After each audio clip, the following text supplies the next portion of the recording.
ay rated SPG. Striktong patnubay at gabay ng magulang ang kailangan. Maaaring may masiselang tema, lengguwahe, karahasan, sexual, horror o droga na hindi angkop sa mga... Sa wakas nga ay nakuha na nga ni Gerald ang tiwala ng ama nga nito ni Gina na si Robert dahil nga ginamit ni Gerald ang kanyang buhay upang ang sagipin ang buhay nga nito ni Gina at ni Minda. Ngunit ito ngang si Gerald ay nagtamo nga ng sugat at naoperahan nga siya.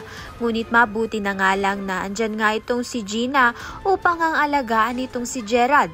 At mukhang dito na nga nagsisimula ang pagbubuo ng kanilang pagmamahalan. Sa kabilang banda naman nga bistado na itong si Betsy sa maling ginagawa nga niya sa perang pinaghirapan nito ni Gerald dahil nga nahuli ng ina ni Gerald ito ngang si Betsy na ginamit niya ang pera upang magkaroon nga ng party na dapat ang perang pinadala nga ni Gerald ay pampagamot nga ng ina ni Gerald. Kaya naman nga't may posibilidad na makipaghiwalay na nga itong si Gerald dito nga kay Betsy sa maling ginawa nga niya dahil hindi naman nga tama na gamitin ni Betsy ang perang pinaghirapan ni Gerald sa pansariling kasiyahan. Kaya naman nga't yan at iba pa ang dapat nating pakaabangan. Maraming salamat sa iyong panonood.